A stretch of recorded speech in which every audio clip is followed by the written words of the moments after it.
నమస్తే. ఇన్నాళ్ళు నన్ను సపోర్ట్ చేస్తూ, ఎంకరేజ్ చేస్తూ మీ ప్రేమని నాకు అందిస్తున్న ప్రతి ఒక్కరికి కృతజ్ఞతలు.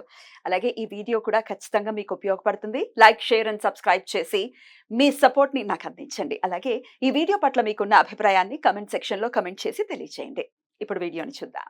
నమస్తే, వెల్కమ్ టు అవర్ ఛానల్. నేను పద్మిని. ప్రస్తుతంతో పాటు వాస్తు జ్యోతిష పండితులు భమిడి అనంత శర్మ గారు మనతో పాటు ఉన్నారు. మాట్లాడదాం. నమస్కారం అండి. కోర్టు సమస్యలు అనేవి సర్వసాధారణం అయిపోయాయి చాలా మందికి కూడా. రకరకాల కోర్టు సమస్యలు, భూ వివాదాలతో వచ్చినటువంటి సమస్య, లేకపోతే వైవాహిక జీవితం, డెఫినెట్ గా డివోర్స్ కేసెసా, లేకపోతే ఇంకా రకరకాలు ఉన్నాయి అసలు కేసులకు సంబంధించి. ఈ ఏదైనా కూడా ఈ కేసెస్ నుంచి బయటపడాలి అని అంటే ఏం చేయాల్సి ఉంటుందండి? భూముల తగాదాలు వచ్చాయమ్మా. భూలో అన్నదమ్ములకో లేకపోతే వీళ్ళకో వాళ్ళకో వాళ్ళు వీళ్ళు తగాదాలు పెట్టుకోవడం, భూ సమస్యల వల్ల కోర్టుకి ఎక్కడం, దానివల్ల వీళ్ళు సఫర్ అవ్వడం, వాళ్ళు సఫర్ అవ్వడం. అలా కాకుండా ఇంట్లో నలుగురు కూర్చుని పరిష్కరించుకుని వీళ్ళు చేయవలసింది అంటే భూవారాహి దేవిని ఆవిడికి హోమాలు చేయించుకుని చక్కగా ఆ స్థలంలోనే కూడా చేయొచ్చు. ఎక్కడైతే ప్రాబ్లం జరుగుతుందో ఆ స్థలంలో కూడా భూమి సంద వారాహి దేవిని ఎంతో చక్కగా పూజించి ఆ అమ్మని వేడుకుని మనం ఎన్నో రకాలుగా చేస్తే తప్పకుండా సక్సెస్ అవడానికి అవకాశాలు ఉన్నాయి. మరి వారాహిదేవి, సరే, వారాహిదేవిని అనుగ్రహం డెఫినెట్ గా చేతిలో ఆవిడ నాగలి పట్టుకుని ఉంటారు. దాని అర్థమే భూమికి సంబంధించి అని చెప్పి. మరి భూమికి సంబంధించిన ఇబ్బందుల నుంచి డెఫినెట్ గా బయటపడచ్చు, భూ వివాదాల నుంచి కూడా బయటపడచ్చు. అయితే వారాహిని ఆరాధించొద్దు. వారాహి అంటే రౌద్ర రూపము, వారాహి జోలికి వెళ్ళొద్దు అని చాలా మంది చెప్తూ ఉన్నారు. దీన్ని ఎలా చూస్తారు? వారాహిదేవి ఎంత రుద్రమైనా, ఏ విధంగా ఉన్నా, ఆవిడ ఎన్ని రకాలుగా ఆదిపరాశక్తి రూపం చూపించినా ఎన్నైనా ఆ తల్లిని ఆచరించద్దు, పూజించద్దు అని ఏ శాస్త్రంలోని ఎక్కడ. చాలా మంది చెప్తున్నారు కదా, వాళ్ళ జోలికి వెళ్ళొద్దు, రౌద్రం జోలికి వెళ్ళొద్దు, ట్రాన్స్ఫార్మర్ లాంటి వాళ్ళ జోలికి వెళ్ళొద్దు అని అంటున్నారు. మరి మీరేమంటారు? మరి నేనేమంటానంటే అమ్మా, ఆరాధించడం తప్పు కాదే, ఆరాధించవద్దు అని ఎక్కడా లేదే, పురాణాల్లోనూ లేదు, శాస్త్రాల్లో ఎక్కడా లేదే. ఇవాళ కొత్తగా వీళ్ళు సృష్టిస్తున్నారు. వచ్చి వాళ్ళంతా కొత్తగా. మరి ఎందుకు ప్రతి చోట వారాహిదేవి దేవాలయాలు వెలుస్తున్నాయి? ఎందుకు లక్షల మంది వారాహిదేవి గుళ్ళకి సైడ్ ఎఫెక్ట్స్ ఉంటాయి అని చెప్తున్నారు. ఇప్పటిదాకా జరిగిన వాళ్ళలో నాకు తెలిసి జరిగిన వాళ్ళలో నేను చూడలే. నాకు తెలిసి నేనే డైలీ వారాహిని పూజిస్తా ఇంట్లో, పక్కా. ఎన్నాళ్ళ నుంచో వారాహి అంటే ప్రాణం నాకు.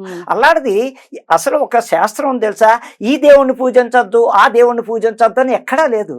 అక్కడ కష్టాన్ని బట్టి ఏ దేవత కాళ్ళు పట్టుకుంటే మనం బయటపడతాము. కోర్టు విషయాలు అవ్వచ్చు, కోర్టు విషయాల్లో ఇంకా పోని వారాహి దేవుని పక్కన పెడతాం.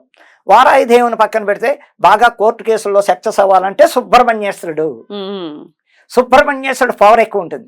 కోర్టు తీర్పులు, భార్యాభర్తలు విడిపోయినా, ఈ భూ సమస్యలు వచ్చిన, భూకి ఆధారం సుబ్రహ్మణ్యేశ్వరుడే, భార్యాభర్తలు విడిపోవడానికి సుబ్రహ్మణ్యేశ్వరుడే, కుజుడు అధిపతి. అలా దానివల్ల ఎక్కువగా ఈ కోర్టు సమస్యలు వచ్చిన వాళ్ళు కానీ, భార్యాభర్తలు విడాకులకి వెళ్ళిపోతున్న వాళ్ళు కానీ, సమస్య సాల్వ్ ఉంటే సుబ్రహ్మణ్యేశ్వరుని బాగా కొలిచి ప్రతి మంగళవారం సుబ్రహ్మణ్యేశ్వరుడు అభిషేకాలు చేయించుకోవడం, పాలు పొయ్యడం, ఉపవాసం ఉండడం ఆ రోజు. అలా చేసుకోవడం వల్ల కూడా అంటే ఇక్కడ అంతేనా దాని పరిష్కారం అంటే గ్రహస్థితిని బట్టి కూడా. వ్యక్తిగత జాతకంలో వాళ్ళకి శుక్రదశ, బుధమహాదశ, లేకపోతే గురుమహాదశ అనేక దశలు జరుగుతున్నప్పుడు కూడా వీళ్ళు వెంటనే ఆ పవర్ చూపించి వాళ్ళు గట్టెక్కుతారు ఇలా చేయడం వల్ల. అలాగే దశ బాగున్న వాళ్ళకి లేటు ఫలితాలు వస్తాయి, కానీ సక్సెస్ అవ్వడం గ్యారంటీ. లేట్ అంటే ఎన్నాళ్ళు పట్టచ్చు? సుమారుగా అంచనా ప్రకారం గ్రహస్థితి బాగున్న వాళ్ళు ఉన్నారు. ఇంకా వీళ్ళు కలవరంటే ఇంకా కలవరు. జాతకంలో జాతక చక్రంలో ఉంటుంది. వీళ్ళు కలుస్తారా కలవరా అన్నది పక్క వ్యక్తిగత జాతకం. ఎక్కడ నవాంశ చక్రాన్ని, అంశ చక్రం చూడకూడదు ఎప్పుడు. నవాంశ చక్రం వివాహానికి సంబంధించింది, సంతానానికి సంబంధించింది. అప్పుడు ఆ వాళ్ళ జాతకం చక్కగా చూడి నిజంగా వీళ్ళు కలుస్తారా కలవరన్నప్పుడు ఇంక ఎదురు వెళ్ళకండి, హాయిగా విడాకులు తీసేసుకోండి, రోజు కొట్టుకుని తిట్టుకుని చచ్చి కన్నా ఇది బెటర్. అది ఫలితం. ఇంకా ఒకవేళ బాగుంది కలుస్తారు, ఏడాదైనా సరే వీళ్ళు కలవవలసిందే. అక్కడ కలిసేది ఉంది, విడిపోయేది లేదు, కష్టాలు పడతారు, కోర్టు కేసులు నగ్గుతారు, మళ్ళా భార్యాభర్తలు కలుస్తారంటే కనీసం ఏడాదిలో అయినా వాళ్ళు కలవవలసిందే, విడిపోవడానికి ఛాన్స్ లేదు అని చెప్పడం. భార్యాభర్తలకు సంబంధించిన కేసులు అనేకం అండి, అసలు చాలా ఇబ్బంది పడుతున్నారు. అటు ఆడవాళ్ళు ఇబ్బంది పెట్టేస్తున్నారు విపరీతంగా, మగవాళ్ళు ఆబ్వియస్ గా. తప్పుగా అనుకోవద్దు, 80% లేడీస్ ట్రబుల్ చేస్తున్నారు. నన్ను తిట్టండి, చెప్పి చూడండి, చాలా డేంజర్. మీరు తప్పుగా అనుకోవద్దు. ఎంత క్షోభ పెడుతున్నారంటే మామూలు నరకం కాదు అది. పడి వాళ్ళకి తెలుస్తాయి. అంటే మీకుందా అంటారు. చచ్చా, దేశంలో నేను ఎంతో మంది చూస్తున్నారు కాబట్టి దేశంలో అందరి ఇళ్ళకి పెడతాను కాబట్టి నా క్రైమ్స్ ఇళ్ళకి పెడతా అక్కడ వాళ్ళు ఏ రకంగా ఎలా టార్చర్లు పెడుతున్న కళ్ళంతో చూస్తున్నారు. సో పెట్టేస్తున్నారు అలా అలాగా. అని చెప్పి భర్త ఏమైనా పెద్ద టాపా అంటే వాడు కూడా తాగుబోతా వేయడం. ఇంట్లో ఉన్నంతసేపు ఓ టైపులో ప్రవర్తిస్తాడు, వీధిలోకి వెళ్ళాక వాడు ప్రవర్తన వాడు అమ్మాయిలతోటి జోదాలతోటి తాగుడుతోటి వేరు వేరు వేషాలు వేసి వాళ్ళు టార్చర్ పెట్టి వాళ్ళు ఉన్నారు. లేరు వీడు గొప్ప వాళ్ళు కాదు అన్న. ఇద్దరు అన్యోన్య దాంపత్య జీవితం కావాలంటే ఒకళ్ళ మాట ఒకళ్ళు అర్థం చేసుకుని వయసు వచ్చిన పిల్లలకి ఇబ్బంది రాకుండా వీళ్ళు ఉంటేనే అక్కడ పిల్లల భవిష్యత్తు బాగుంటుంది. వీళ్ళే వాళ్ళ కళ్ళ ముందు తిట్టుకుని కొట్టుకుంటే ఆ పిల్లల భవిష్యత్తు బయట లోకువైపోతారు. ఆ పిల్లలకి ఇంకా రక్షణ ఉండదు. వీళ్ళ అమ్మ నాన్న ఇంతేరా ఎప్పుడు ఆ పిల్లలకు సరదా లేదు ఏం లేదు అనే పరిస్థితి తేకూడదంటే అన్యోన్యత దాంపత్యం కావాలన్నా ఆ చక్కగా వీళ్ళిద్దరూ దాంపత్య జీవితం చక్కగా జరగాలంటే భార్యాభర్తలు ఒకళ్ళు అర్థం చేసుకోవడంలో తప్పు చేశాడు భర్త కాదన్ను, భార్య ఏదో తెలియక ఎదుగుతాం, వీళ్ళు అర్థం చేసుకోవాలి ఒకళ్ళకొకళ్ళు. అర్థం చేసుకుని కర్మ ఏదో అయిపోయింది అది అయిపోయింది, పిల్లల కోసం మనం బతకాలి, పిల్లల్ని రోడ్డు ఎక్కించకూడదు అనేది తెలుసుకున్నప్పుడే తప్పకుండా పరిష్కారం ఉంటుంది. ప్రాక్టికల్ గా ఇవన్నీ కూడా మనం చేస్తున్న తర్వాత మాత్రమే రెమెడీస్ అనేవి పనిచేస్తాయి. మన ధోరణిలో మనం ఉండి మన వ్యక్తిత్వంలో ఎటువంటి వికాసం లేకుండా వ్యక్తిత్వ దోషాలు ఆల్రెడీ ఉంటూ మళ్ళీ రెమెడీలు చేసేస్తే ఎక్కడి నుంచి పనిచేస్తాయి? పనిచేయగలగాలి. మనం దానికి ఉత్తమమైన ఫలితాలు కావాలన్నప్పుడు అన్యోన్యంగా ఉన్నప్పుడే మనం ఏదైనా దేవుడిని కొలిస్తే ఫలితం ఉంటుంది.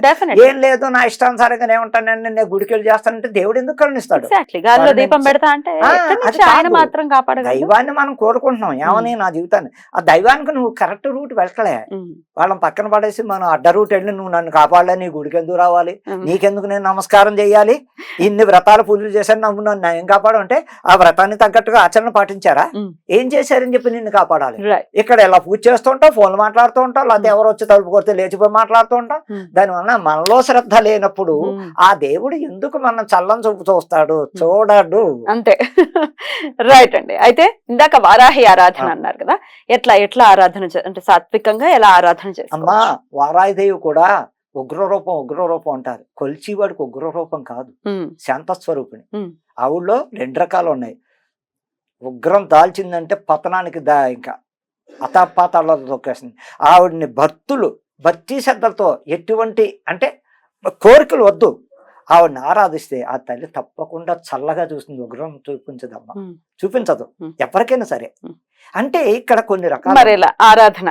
ఇప్పుడు ఆరాధన ఎలా చెయ్యాలమ్మా అంటే శుచిగా శుభ్రతగా, అరిచెయ్యంత మించి ఫోటో ఉండకూడదు, చిన్న ఫోటో పెట్టుకోవచ్చు, విగ్రహం అసలు పెట్టకూడదు. అబ్బో రాతి ఇళ్లలో గురించి, ఇళ్లలో రాతి విగ్రహాలు అవ్వచ్చు, వెండి అవ్వచ్చు, ఇత్తడు అస్సలు విగ్రహం జోలికి దేవుడి మందిరంలోకి ఇలాంటి చేతులు దశమహావిద్యలు ఇవి తాంత్రికానికి సంబంధించినవి. వారాహి అనగా, ప్రత్యంగిరి అనగా, ధూమవతి అనగా, వజ్ర వైరేషన్ షోడశాని, బగళాముఖి, తార, త్రిపురాంతక, త్రిపుర భైరవ అనగా వీళ్ళంతా క్షుద్ర దేవత. ఈ క్షుద్ర దేవతల ఆరాధన వేరేగా ఉంటుంది. అలా అని చెప్పి మామూలుగా చేస్తే ఆవిడ శాంతి చెందదంటే ఉన్నాయి మార్గాలు చాలా ఉన్నాయి.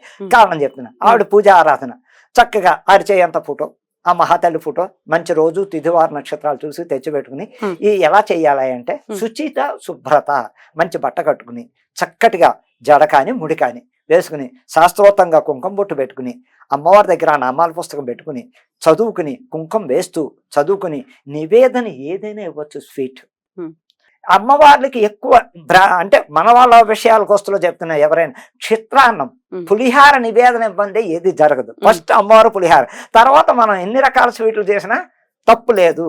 ఫస్ట్ నిమ్మకాయ చింతపండుతో చేసిన పులిహార ఫస్ట్ నివేదన ఇచ్చాక అనేక రకాలు ఇవ్వచ్చు. ఆవిడ తప్పకుండా శాంతిస్తుంది. అంతేగాని మనం వెధవ గొడ్డలు కట్టుకుని శుచి శుభ్రత అమ్మవారిని పెడితే బెడ్చుకుంటే కోర్టు సమస్యలు, భూ సమస్యలు, ఇంటి సమస్యలు, భార్యాభర్త సమస్యలు అన్ని సాల్వ్ అవుతాయి. చాలా అద్భుతంగా వివరించారు. కృతజ్ఞతలు. నమస్కారం.